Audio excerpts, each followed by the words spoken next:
What's up, friends? Welcome to another episode of Poppin Bottles. It is the wine show for anyone and everyone who loves wine, located right here in downtown Edmonds at the Fox and Bottle. And today we are popping something extremely cool. Brandon, what are we drinking today?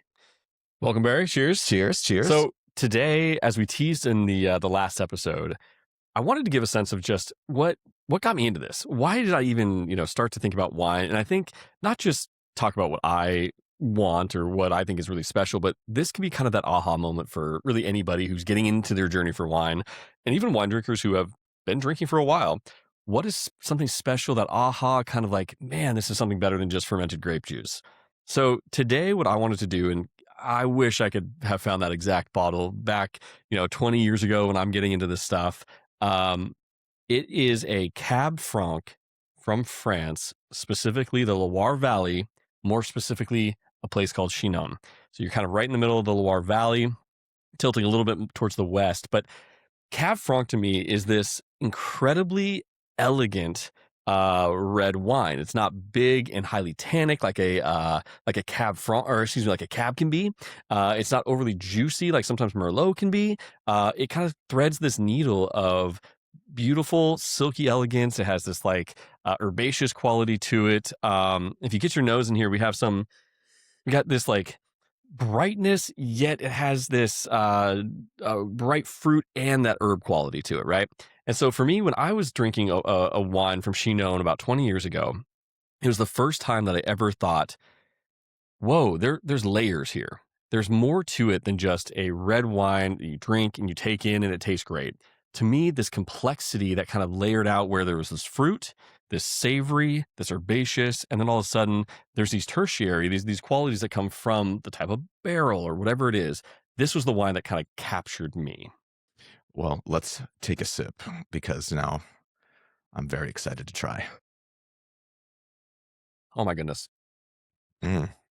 Yeah, this is spot on what I think of when I think of old world Loire Valley Cabernet Franc. And this is from one of my favorite producers that I've had in the shop. Her name is Angelique Leon.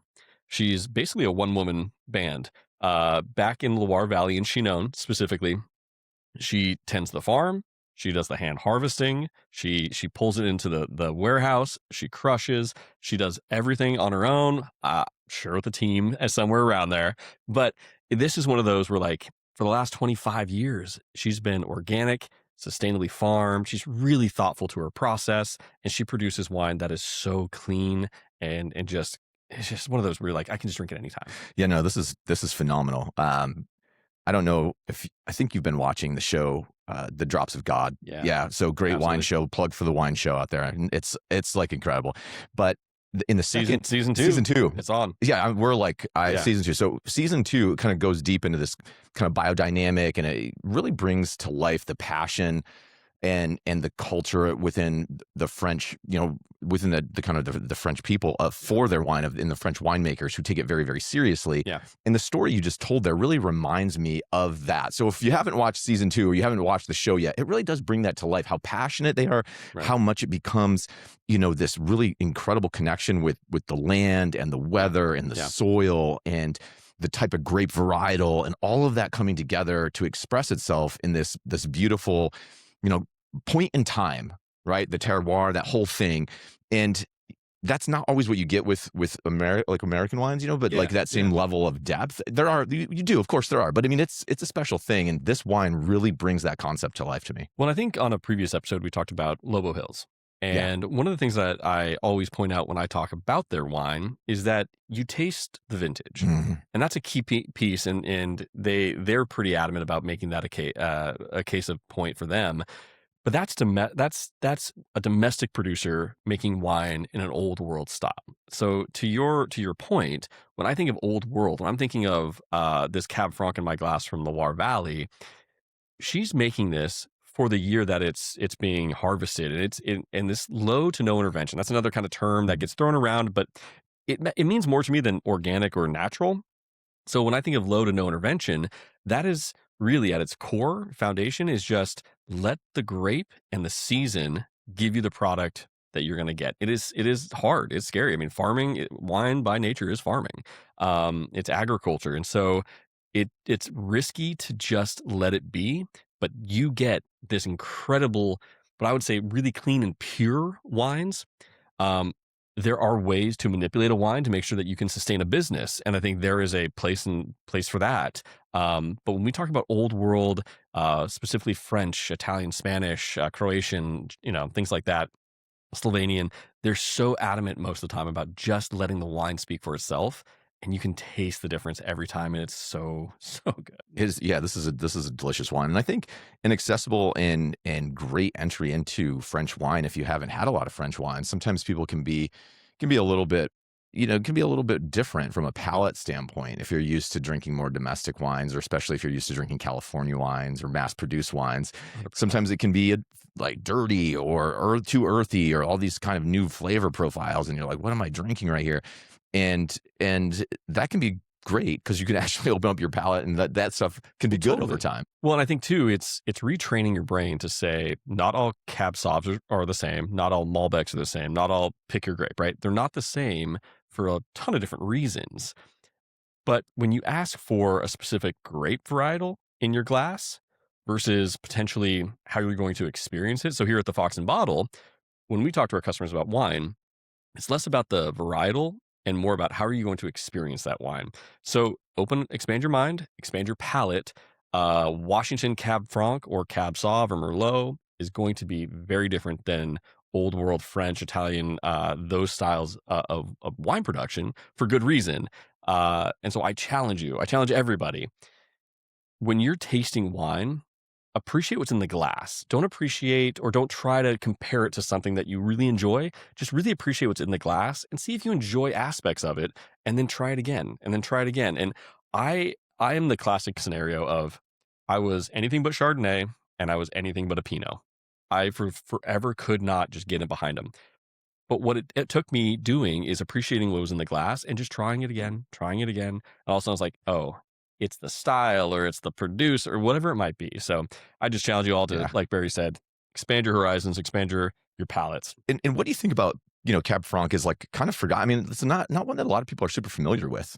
Totally. I think it is one of those secondary grapes in the back of your mind type of thing. It's usually a blend. I mean, it's usually kind of mixed in with Yeah, really good that's what I Bordeaux thought. style blends. Yeah, it's a blending for It's a lot of times. Yeah. most of the time. Yep. You're going to get this really kind of fun, herbaceous lift. It's going to have bright fruit. Typically, it's going to lift it. It's going to add a little bit of earthiness to it.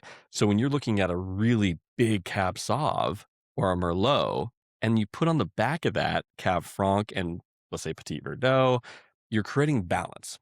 It's really challenging to have, I think, a single varietal wine, really in any case, because you're really then up to the grape, making sure that you have that acid balance, that tannic balance, all those things to make a wine that's just actually palatable. Cab Franc's tough. Cab Franc's one of those where I think it can put you off pretty quickly.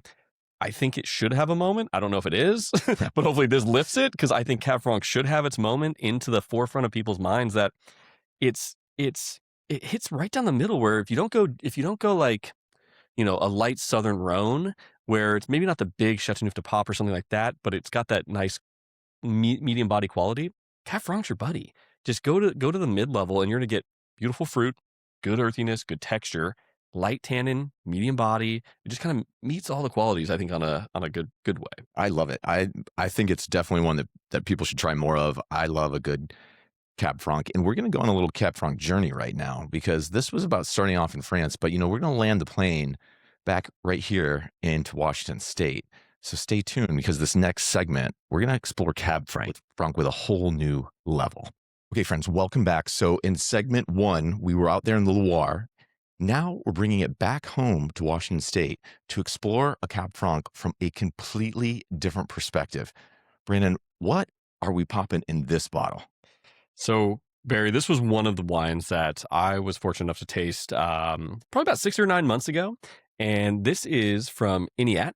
So Entiat wine, they're out in Lake Chelan, so Eastern Washington, and their vineyards that they're getting fruit from are kind of the Columbia Valley up to the Okanagan. So we're kind of all over Eastern Washington here. But again, we have 100% Cabernet Franc. This is just even in the nose, it's Washington, Oh, right? yeah. So this is where we want to take this idea of domestic production, still done in a way that harkens to the old world style. So, a family, um, small winery, doing everything. They're agriculturists. They're doing everything the right sustainable way, the low intervention way, and yet, due to our climate, due to our soil type, due to how we produce wine, picking a little later. So in the first segment, we had Angelique Leon. She's kind of early to mid, harvest picking. These are picked a little later. You have a little bit more ripeness to it. So where we had bright fruit and earthiness on that first kind of old world Loire Valley, here we're going to have a little bit more of that smoked meat. We're going to have a little bit more of the dried cranberry. I mean, almost like a candied orange, the juicy plum. Like, it's just a richer feel. The other one is going to be medium bodied, light, and kind of wispy in a way, which is super cool. This one's going to be a little thicker. I don't want to say thicker necessarily, but it's going to have a longer finish. It's going to feel more Washington. Yeah, this, I can just tell by smelling it that this is more of my jam. Yeah, even quite literally jamming this here. I mean, in this is where I again go back to appreciate what's in the glass. So if I say, hey, I want a Cab Franc, I'm thinking of Angelique Leon style. But then I taste this, and if I only want that style, I'm gonna look at this and go, not my thing. But appreciating what they've done with Cab Franc in this and boosted this thing up and just kind of gave it some oomph, it's an impressive wine. It is. And I think this is where it's really fun, where I would come in and get both of these wines. And this would be a fun thing to do side by side. Yep. Because I think one of the things that's most challenging with wine tasting and just building your palate in general is that often you're tasting in isolation, or you're tasting, a bunch of different wines, but they're not necessarily back to back of the same varietal. So you might say, if you come in and you do like a member pour tasting at say one of the releases, or you're just coming in and you do a couple sips of a wine, often you're not tasting a varietal against a varietal that are both delicious, right? But two totally different expressions. And so this would be a fun one just to do at home. Open them both. You don't have to drink both bottles that night unless you want to. Unless you got the courage for it. Yes, exactly. But this is quite different. I mean, way more lush and being not like giant cab style, but it reminds me maybe of tending towards maybe what you'd experience with like a Washington cab. Like you can get this and be like, oh yeah, I get the Cabernet part of the name here. Yeah. So, being a descendant of Cabernet Sauvignon and coming through that, there's a term that we have, it's called pyrazine, and that's that herbaceous kind of green bell pepper vibe that Cab Sauv and really Cab Franc has to it. No matter how it's produced, it always kind of comes through. This comes through a little more savory. So this has more like that sage, or almost like, oh man, when you kind of take basil and sage and you dry it out and it kind of gets this crispiness to it, but it has this savoriness to it. That's what I get out of here, where in an old world production, you're going to have more fresh brightness on that herbaceous kind of aroma. And so for me, when I drink this, I really, really think like I want the beauty of a Cab Franc, the brightness, that bright fruit, but a little bit more weight. Hold on my palate a little longer. Give me to the back of the palate and stay, where they don't always do that. Yeah, this is a really nice mid back palate, kind of lingers and in a very pleasant way. This is a kind of wine too that definitely encourages you to have another glass and another sip, right? It's 100%. Like one of those that are, very, very enjoyable. When you think about, I look at both these wines being pretty versatile wines. Yeah. I feel like these are great standalone wines, like just to pop and watch a Drops of God episode. Yeah, exactly. And pop a bottle, I mean, that's what I like to do, right? That's what my wife and I do. But you could also, but certainly also could be a dinner pairing wine or go with some other things as well. Yeah. So you're spot on with the versatility of Cab Franc, which I love. It can hold its own. It's not so overpowering in any one way that it's really hard without food. But it also pairs really well with a number of things. And so this can take you from charcuterie in the beginning. It could take you all the way through your steak at the end, and it's going to be there for you. So I don't know. This is one where I'm like, what's the best pairing with Cab Franc? To me, it's kind of like bubbles. It's like, yes, just go with it. Totally. I've had Cab Franc, mostly old world stuff, with cream sauces. If there's some sort of protein in the cream sauce, it's going to hold with it. It's not going to get overpowered. So, I mean, it's one of those where I think you're absolutely right. The versatility is huge on this style of wine. Yeah, I think this is 100% one that I could see going with steak. I mean, it is steak night tonight at the house, as it often is. I was going to say, that's mostly any day that ends in Y. Yeah, totally. Yeah, for pretty much. And like it seems like 90% of the time when you ask me what's for dinner, I'm like, it's tenderloin again tonight. Yeah. So it does happen to be a double tender. We had tenderloin last night as well, and again tonight. So it just works out that way sometimes. And this, I'm thinking, is going to come home with me after the show. Yeah. For the steak night wine tonight. I couldn't agree more. I think this is such a beautiful wine for that exact reason.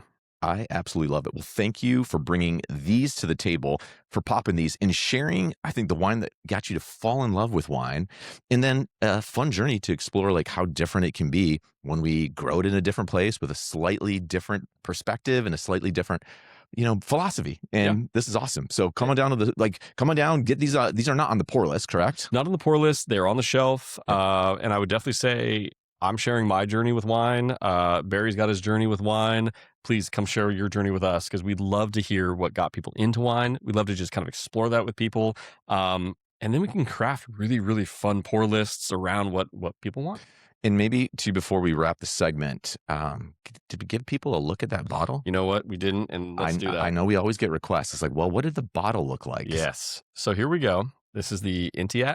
Oh, I said Entiat. This is Entiat. Excuse me. Entiat from Lake Chelan, 2022 Cabernet Franc. Beautiful. Thank you. As always, we love having you on the show, but we love even more having you in the shop. So come on down, grab a glass, browse the bottles, and check out some of the cool new spring swag that we have out there, which I think you might be sporting. So a new Vizsla short sleeve. Vizsla is one of our favorite brands. Tentry is another favorite. Finisterre, as we mentioned before, another favorite. But in the spring collection here, we have 3 different colors and styles. The short sleeve button down is kind of a nice, easy, any day. I love that color too. And so if for those of you who are listening in and not watching, it's like this awesome, like kind of a deep, kind of a darker blue. Yeah. Not navy. For ladies out there who buy their clothes for their boyfriends and husbands, I think it's one you should add to the mix. And if you're wondering, the cliffhanger, what are we going to cover on the upcoming show, on the next show? Brandon, what are we going to dive into? I think it's perfect season to get us some rosé. So we're going to look at a couple different rosés. I'm loving the idea that we've started going through a couple bottles and just being able to showcase a few different styles. Rosé is one of those. It's hard to produce. I mean, if you do it well, you do it well. We're going to look at a couple rosés and get you going for that end of spring, early summer, kind of start pushing us out there. It's sunny today. I'm stoked on the weather. Got baseball in the air. Like, rosé is the right place. I think, rosé all day. I mean, I've been waiting. This is the time of year when rosé starts to sound good to me again, because I go through a dark kind of period, dark depression period, where I'm just like, keep that rosé away from me. It's like rosé and spritz. Dark reds all exactly, day. Exactly. So it's getting to be spritz season. I made myself a spritz last night. It's getting to be rosé season, and I am excited for the rosé episode where we're going to line up some killer. And we're going to have to do the same. We're probably going to do the French Washington. I mean, we have to. I'm loving it. Yeah, I think because there's so many good French rosés. I usually only drink French rosés, actually, but there are some exceptional Washington rosés. I have one in mind, and I know you like this producer, so I got one in mind. I think I know who you're talking about. One of my favorites. Okay, this is going to be an awesome episode. All right, thanks, guys. We'll catch you on the next one. Cheers. Cheers.